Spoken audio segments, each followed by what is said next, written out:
everybody needs help, but not everybody wants it, Claude. Yeah, and then a lot of people don't realize they need help, and then just one little message, one little stroke of a word can make a difference in somebody's life. Welcome to Thought Talk, Positivity in Motion.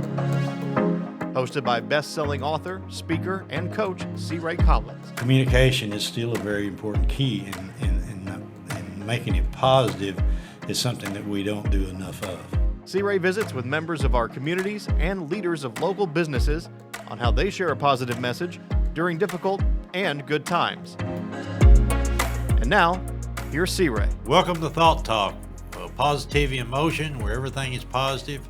And our guest today is all about positivity.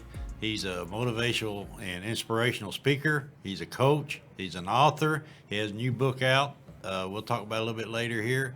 I want to welcome and excited that he's here, Daniel Gomez. Hey, glad you're here, Daniel. Thank you, Mr. C. Ray. Man, I'm honored to have you. I tell you what, I've seen a lot of momentum in yourself this last year, and I'm proud of you, man. You're rocking and rolling yourself. Well, I appreciate it, and I'm very impressed with you. But let's start out, talk a little bit about yourself, your family, and all that. Tell about where you're from.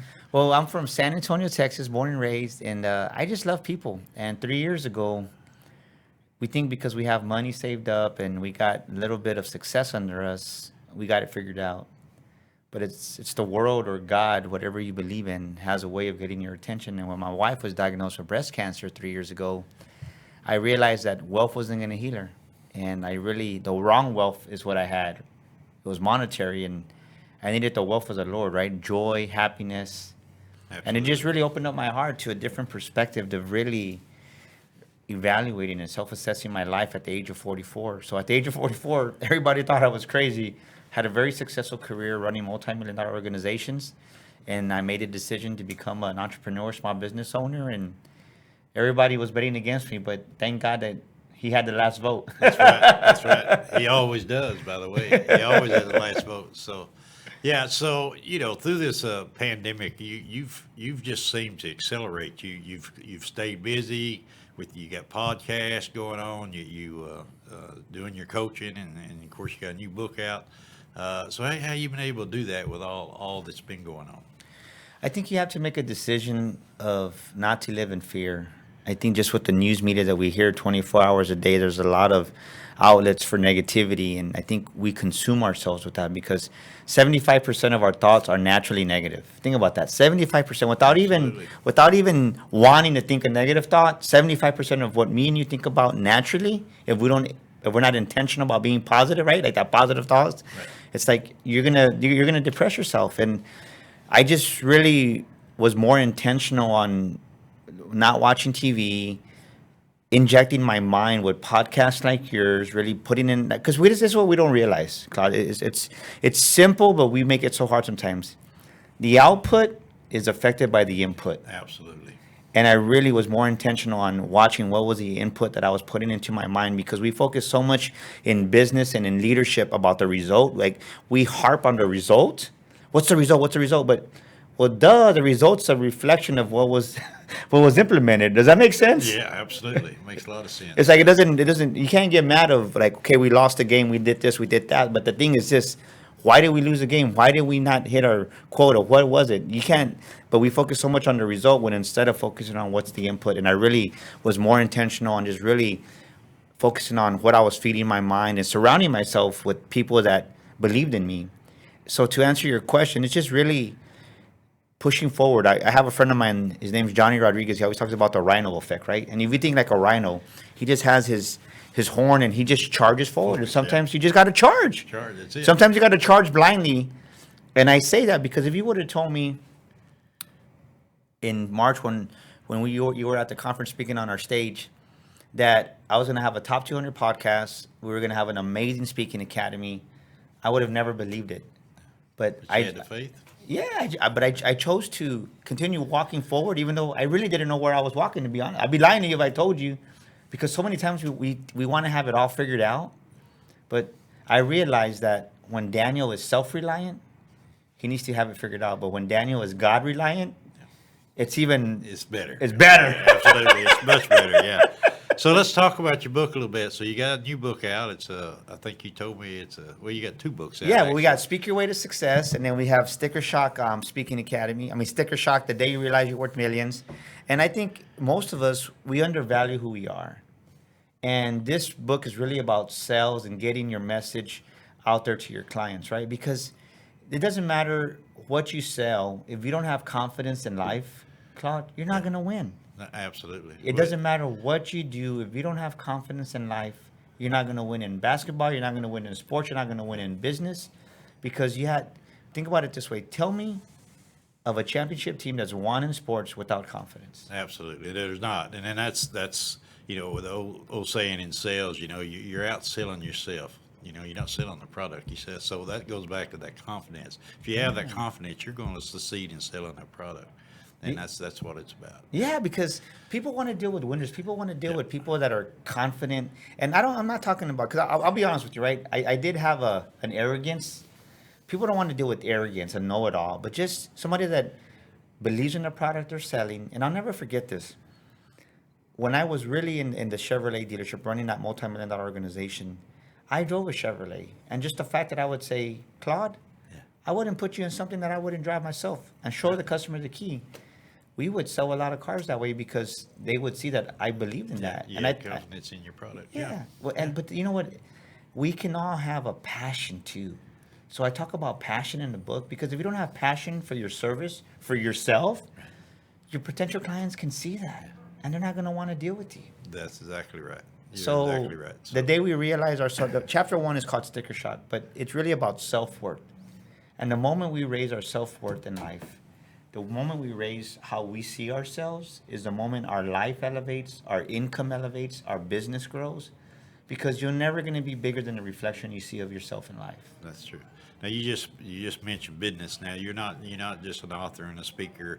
You're also a business coach, right? Yes. So let's talk a little bit about that. So I know you've been in that automobile industry, and I assume that's where your niche is. But go ahead and let's talk about that. Yeah, well, the thing is this, is I credit the automobile industry. I really learned business. You have to learn about cost and, okay, we have 100 employees. What's our operating cost? How much salary are we paying out? Like, people don't think about this. It's a mindset that you have to develop, and I call it the successful business mindset. And most people, when they leave that 9 to 5 job, they leave it with the intention of becoming an entrepreneur, but then they stop there. They have that freedom, they don't have the discipline, and they don't understand business. Right. And it amazes me, especially during COVID, how many small businesses I went into, and I would ask them a simple question like, okay, well, what's your sales process?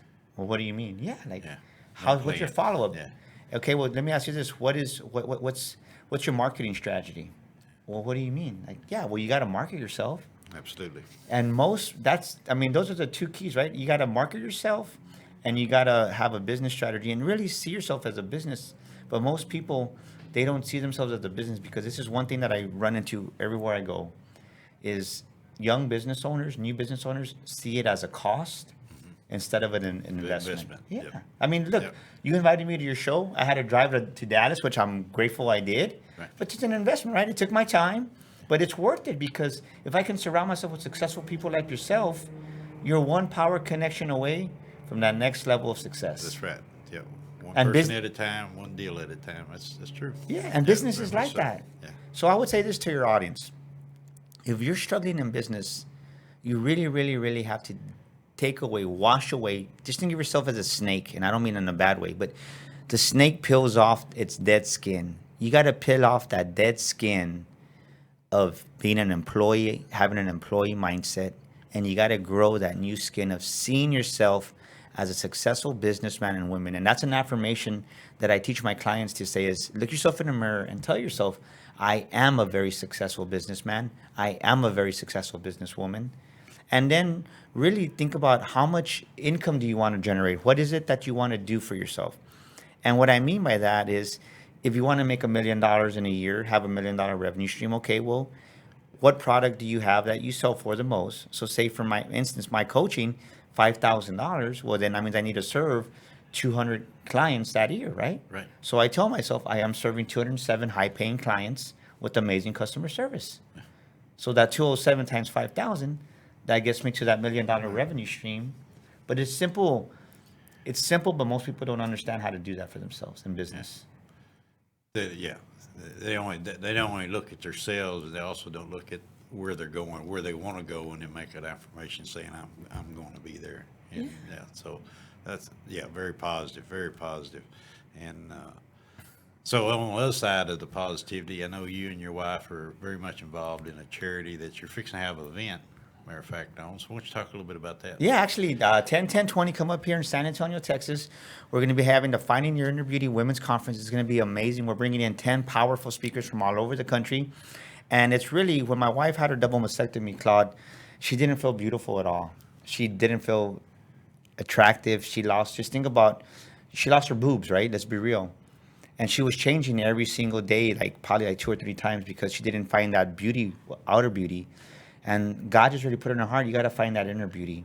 So at our women's conference, 10-10-20, the money that we raise, a lot of the proceeds go to help our nonprofit called the Mighty Strong Foundation, which we give back to women who have been impacted and devastated by breast cancer. And the Mighty Strong Foundation, our website is www.mightystrongfoundation.com. You can go there and make a donation. We welcome $5. It doesn't matter, because what we don't realize is sometimes $5 or $100 isn't a lot to some people, but to a lot of women that are trying to make their copay on chemotherapy or just have groceries, that $100 that we give them, or $500, whatever it is, it changes their world, Con. And there's nothing more rewarding than when you see the women that you help. And so when you attend our Finding Your Inner Beauty Women's Conference, not only are you going to be edified and encouraged, but it's for all women. The proceeds that we raise go to help women with breast cancer, because something interesting happened last year that we weren't expecting.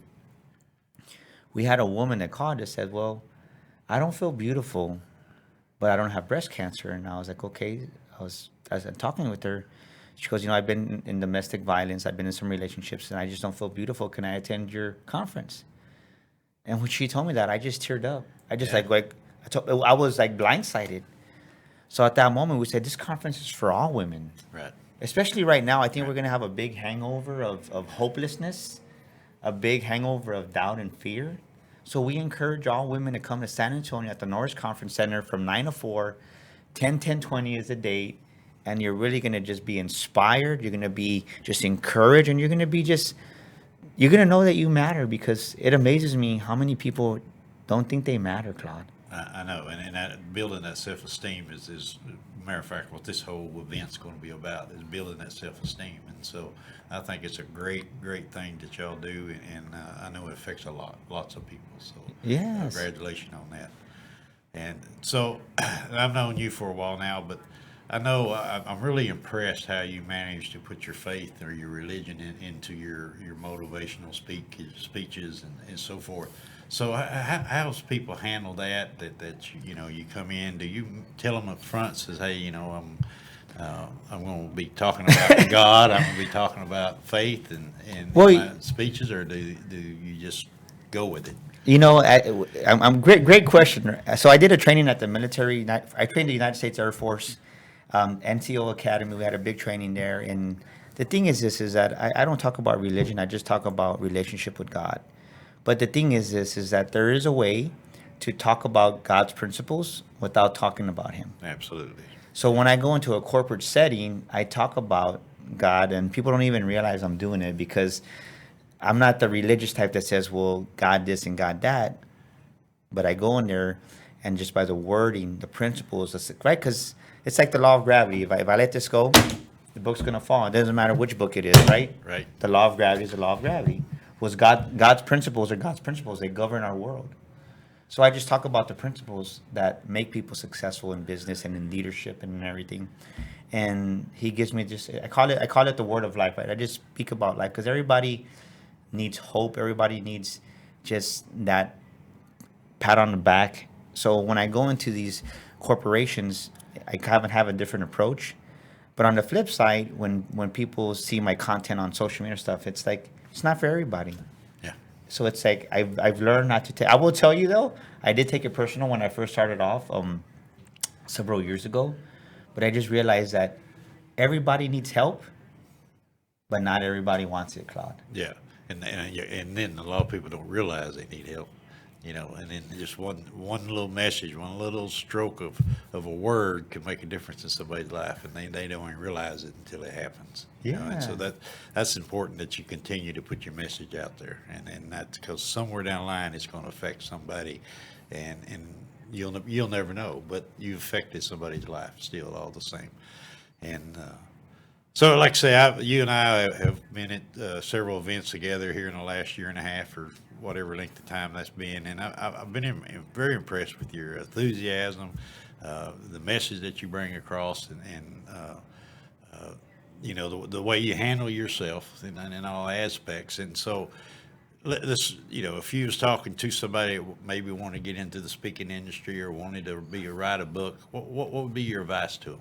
I would tell them this. You can accomplish anything you want to do. I just did a video on this, actually. I need to post it on my YouTube page. Is no matter what, you're always going to have critics. You're always going to have critics that are going to criticize your dream and your doubts. They're going to doubt you, is what I meant to say. But I say that because your dream of being a speaker is for you. Your dream of being an author is for you. I would have never thought 5 years ago that I would have been an international best-selling author 3 times, and sharing the stage with Les Brown, Alex Stern, Tom Bilyeu, and I would have never thought that. But people come into our life and they criticize us and they make fun of us, and this is why they do that. And I want you to learn this, audience, is that they do it because they cannot duplicate what you do. They criticize you to cover their own failures. So next time you find somebody criticizing you about your dreams, about your aspirations of being a speaker or an author, ignore them, because they don't have the capacity, the talent, and they can't duplicate the dream that you have in your heart. And God put that dream in you for you. So do it. I'm no better. I'm just a young Mexican guy, grew up on the south side of San Antonio. I used to eat cereal with water. Yeah. I'm no better. But like I told Claude in our beginning of our interview, is that I was just that rhino. I put my head down, went forward, and I learned as I went. And it's funny you asked that, because I had a video for my old YouTube page, and my friend goes, "Dude, that looks like junk. I wouldn't have hired you." I said, "Dude, I wouldn't have hired myself." Yeah. So I talk about in my book, Thought Talk book, that about starting your day out positive. And for me, I have a routine I go through that I make sure I get plenty of sleep. I make my bed. I pray or meditate. And I do a little stretching exercise, get the blood flowing. What do you do to start your day off positive? Well, the first thing that I do is I just really meditate in prayer. I kind of been doing this probably now for 2 years. One of my old coaches he really kind of helped me get grounded. And I really just listen now. I used to pray and talk all the time. But what I do now is I'll read like a verse or a scripture and just pray for about 5 or 10 minutes. And then for 45 minutes, I just relax. And it's amazing how many peace. ideas come to you, and just the healing. And that's the first thing I do for the first hour. And then for the second hour, I'll do some affirmations or some visual exercises. And that just really gets me going. I'll listen to like a podcast or something just to really get me going that second hour. And then the third hour, I work out for about an hour or so. So my first 3 hours, meditate, pray. Then second hour, study, affirmations. And then third hour, it's physical. But what you're doing, you're feeding your body. You're feeding your body positivity by exercising, by you pray, and the whole purpose of praying is to give all those thoughts to God.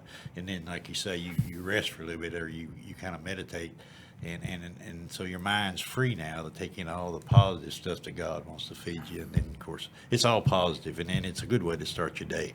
And yeah, because what happens is when you really, whether you call them affirmations, mantras, positive self-talk, when you really spend at least, I would say you have to put at least 10 minutes, 15 minutes into it. You condition your mind to focus on the good in your life. That's right. And then when you walk out that door, then you're ready for the world in a positive way, and it affects the world positive. Yeah. That's absolutely correct. Like this morning, I was at the hotel last night. We stayed up kind of late, and I was just like, man, I didn't want to get up, but I said, you know what, let me at least do something. So I went downstairs, walked for 25 minutes, just to get the body in motion, right? Because a body in motion stays in motion. Well, get the body going, and then it gets the mind going. Yeah, and I wanted to be pumped up for your show. There you go.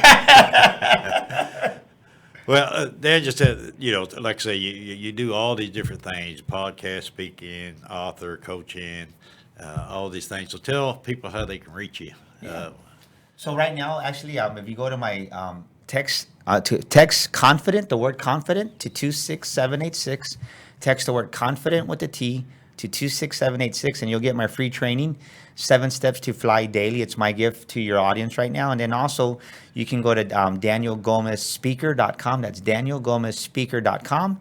And with that, you can find my website and go to the contact page. Or if not, just look for this emblem. Daniel Gomez Inspires is my brand. You can Google that, and you can find all my Facebook and Instagram. And I even have a great following on Pinterest. So Really? Daniel Gomez Inspires is kind of just my brand, and I love people. And I try to put out content out there that can bring people hope and encouragement during this time. And I would love to hear from you. And if you have any questions, feel free to message me there on my website. That's Daniel Gomez Speaker with the speaker.com. So if anybody out there needs a good speaker or motivator, I highly recommend Daniel to you. Daniel, I appreciate you being here today. Enjoyed the conversation. Everybody out there, do something positive. Thank you. Thank you, everybody. All right. Bye-bye. Thank you, Siri. Hey, Thank you for having me. good.